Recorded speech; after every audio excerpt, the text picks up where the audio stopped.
안녕하세요 여러분, 나무쌤입니다. 오늘은 걸리버 여행기에 대해서 소개를 좀 해드리려고 하는데, 걸리버 여행기는 총 4부로 되어 있죠. 하루에 한 부씩 소개를 해드리도록 하겠습니다. 그 조나단 스위프트의 명작 걸리버 여행기는 흔히 아동용 동화로 잘 알려져 있긴 하지만, 사실은 그 인간 사회와 정치를 아주 날카롭게 비판한 풍자소설이에요. 그 의사 출신인 선장 레뮤엘 걸리버가 항해 중 도난을 당하면서 겪게 되는 총 4부의 독특한 모험담인데요.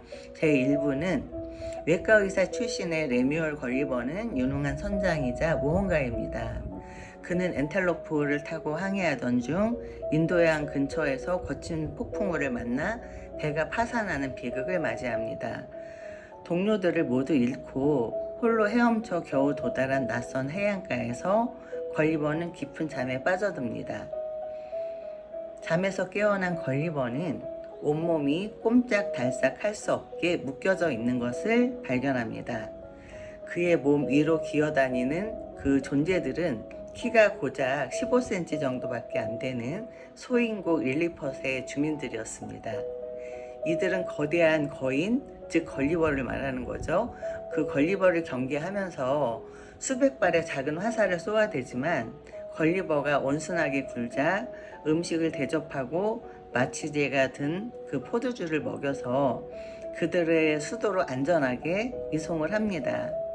수도에 있는 황폐한 고대 사원에서 쇠사슬로 묶인 채 머물게 된 걸리버는 그들의 언어를 배우고 온순한 성품을 보여주며 황제와 귀족들의 신뢰를 얻기 시작합니다.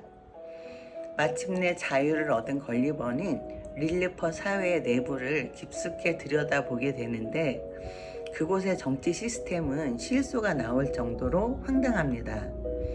나라를 다스리는 고위 관직을 뽑을 때 학식이나 인품이 아닌 누가 팽팽한 줄 위에서 가장 높이 뛰고 다치지 않는가라는 어떤 서커스 같은 묘기로 인재를 결정하고, 릴리펫의 정치 세력은 구두굽이 높은 파, 그 고급파와 낮은 저급파로 나뉘어서 사사건건 으르렁거리며 싸우고 있습니다.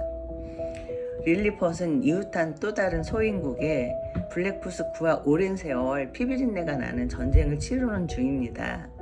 전쟁의 시발점은 기가 막히게도 달걀을 먹을 때 그 둥근 쪽, 그 넓은 쪽부터 깨야 하는가, 아니면 그 뾰족한 쪽 위에 거기부터 깨야 하는가에 대한 해묵은 논쟁 때문이었죠.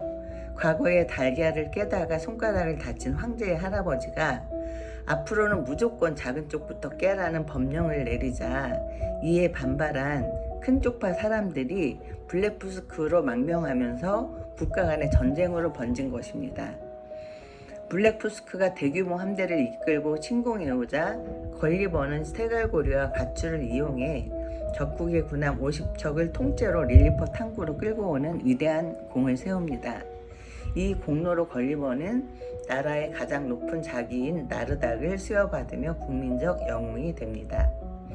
하지만 영광은 오래가지 않았죠. 승리에 도취한 릴리펫의 황제는 걸리버에게 블랙푸스크를 완전히 짓밟아 멸망시키고 그들을 우리의 노예로 만들라는 잔혹한 요구를 합니다.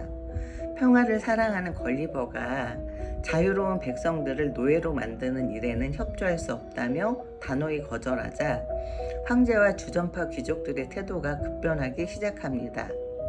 설상가상으로 황궁에 불이 났을 때 물이 부족하자 걸리버가 다급한 마음에 오줌을 누워서 불을 끄는 사건이 발생합니다.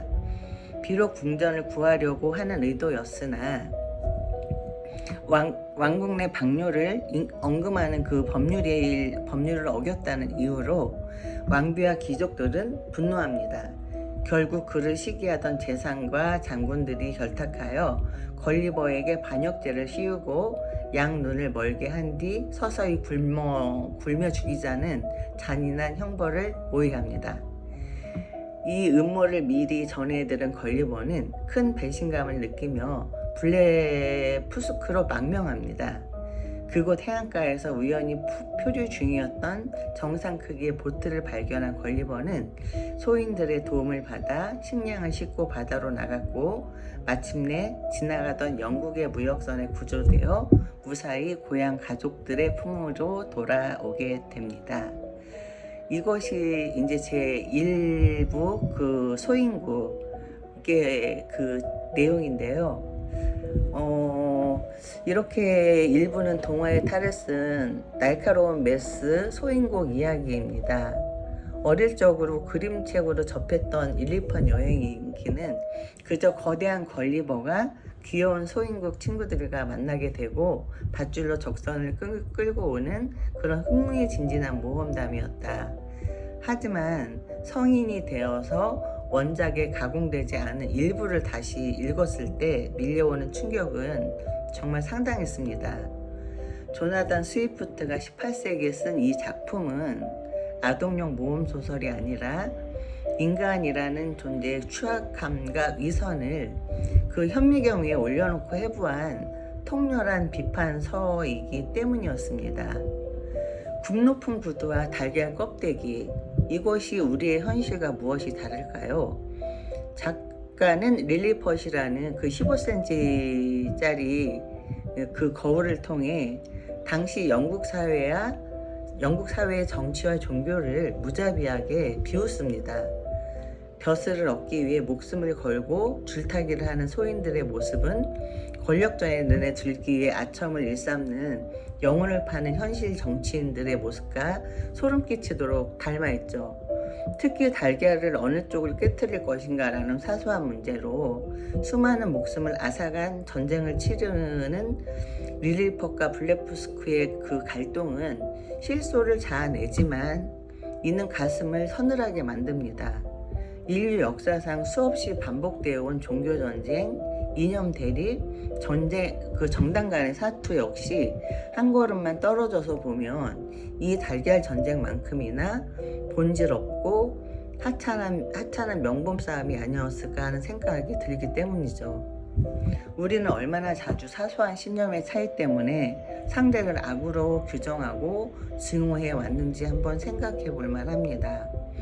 거인의 그 물리적인 힘보다 나약했던 그 소인들의 탐욕과 배신은 그 릴리펫 사람들에게 압도적인 파괴력을 행사할 수 있는 거인이었죠. 걸리버는 발 한 번 잘못 디디면 도시가 무너질 수 있는 힘을 가졌음에도 걸리버는 도덕적 이성을 지켰고 그들의 법률과 생명을 존중했습니다. 반면 손바닥만한 소인들은 대국을 정복해 이웃나라 사람들을 노예로 삼으려고 하는 끝없는 탐욕을 보여줍니다. 자신들의 나라를 구해준 영웅을 향해 오줌으로 불을 껐다는 핑계를 대고 자신들의 정복전쟁에 협조하지 않는다는 그 이유로 눈을 멀게 하려는 음모를 꾸미는 황제와 귀족들의 모습은 인간의 은혜 망각과 권력의 잔인한 속성을 극명하게 보여주죠. 물리적 크기는 작을지언정 그들의 악독함과 탐욕의 크기는 걸리버라는 거인보다 훨씬 크게 느껴졌습니다. 걸리버가 릴리펫을 탈출하며 느꼈을 배신감과 쓸쓸함은 책을 접으면서 고스란히 마음속으로 전해져 들어오죠. 제1부 여행기는 우리에게 이런 질문을 던지는 것 같습니다. 당신은 사소한 이익을 두고 아웅다웅 싸우며 영웅을 시기하는 그 15cm짜리 소인인가, 아니면 거대한 힘을 가졌음에도 도덕적 양심과 생명의 존엄성을 지킬 줄 아는 거인인가? 사회가 고도화될수록 우리의 눈앞에 작은 이익과 이념의 대립에 함몰되어 타인을 헐뜯기 쉬운 이런 세대에 이 책은 시대를 관통하여 우리에게 릴리펫의 소인이 되지 말라고 경고하는 것 같습니다. 세상이 아무리 하찮은 명분으로 소란스러울지라도 내 마음속 도덕적 이성과 인간에 대한 예의만큼은 걸리버처럼 굳건하게 지켜내야겠다는 다짐을 해봅니다. 네, 1부는 이것으로 마치고 다음에는 2부 거인국으로 돌아오기로 하겠습니다. 여러분 구독, 좋아요 눌러주세요. 진짜 눌러주세요. 항상 이렇게 뭐라 그럴까, 늘 제가 뭐라 그럴까요? 별거 아닌 것 같은 이런 되게 작게 느껴지는 이런 걸 소개하면서도 저는 굉장히 즐거움을 느낍니다. 우리가 혹시 알고 계셨다면 뭐 어쩔 수 없고요. 혹시 모르셨다면 이런 내용들이 여러분들에게 그랬었구나라는 그 한 번쯤 생각해 볼 수 있는 계기가 되었으면 좋겠습니다. 그럼 안녕.